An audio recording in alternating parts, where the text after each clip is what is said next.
Without hesitation or delay, yet again, this is Aridif. We have only approximately 5 minutes that is remaining. If there are any questions you feel are most important, you may place them in the front of the line. Okay, I guess while got you here, the glyphs up at Kariong, the Egyptian hieroglyphs on the walls, do you understand what I'm talking about? Yes, we understand the hieroglyph concept. And which are you speaking of directly? They reside at Kariong, just up the road from me, on the walls, and they're Egyptian-type hieroglyphs being carved into the walls. Yes, we understand. We are only taking the energy of your experience as you have perceived them directly. If you are able to place your focus on that, by closing your eyes, visualizing that energy, we are able to lock more deeply upon that concept. Yes, now what is it that you desire to understand about this energy? When were these made and created? Yes, those are created over 1,400 years in your own linear time. There is a probability that it goes from 1,400 of your own years to 2,100 in your years. The original energy was placed forward, but there were energies that manipulated them since, so it is not a pure essence of rawness within them, but the original intent in energy was placed within that time spectrum.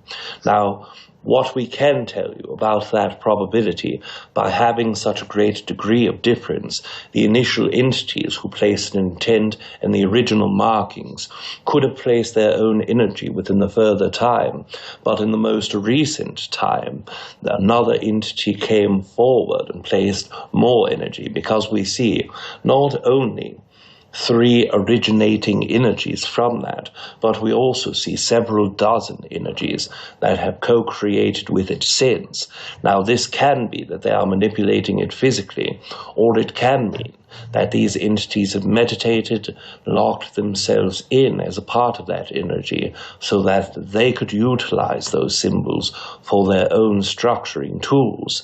What we mean by this is that if you desire to work with those energetic parts or hieroglyphs that resonate with you the most deeply, by working an amount of your own consciousness to co-create with them, all you must do is sit, meditate, place an intent for you to use them as your personal manifestation tool, and you too can utilize that within your 3rd chakra, your 3rd eye chakra, and your crown. So why that area, and what were the entities that originally put in there? What's the story there? Yes, we are not seeing the historical history of that in itself.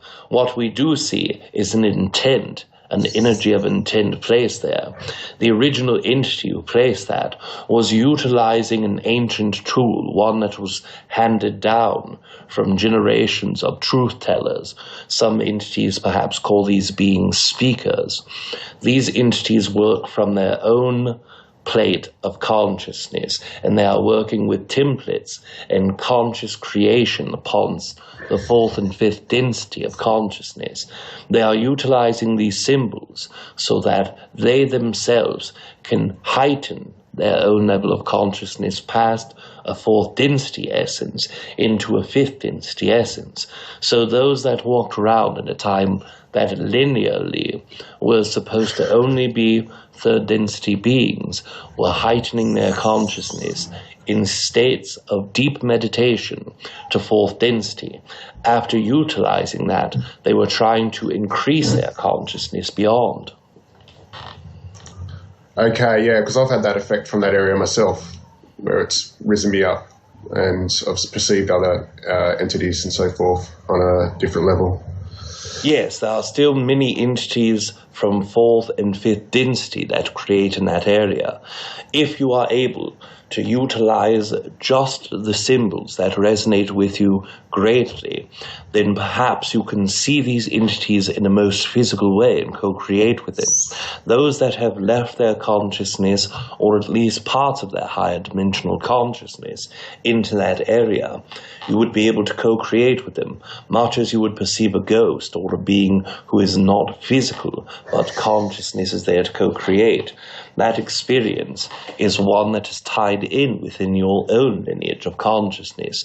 There are many incarnations that you have had working with symbolisms as a use to heighten consciousness, and that in itself is what has allowed you to feel such resonance and such vibrational frequency shift when you are around them. So in part, like other lives, I've worked with lots of symbols and mantras and so forth. Is that what you're saying? That's why I have a resonance with them? Yes, in many of your incarnations working with those symbols, vibrations and mantras, it has given you that precursor energy to just understand them innately.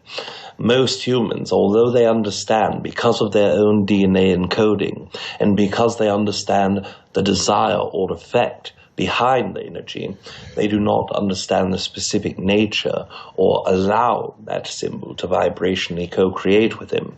Because you have worked in so many of those incarnations extensively, trying to work through conscious raising and consciousness shifting in higher vibrational dimensions, that in itself has allowed you to automatically and innately shift that energy with those symbols, and that is why they have affected you so deeply.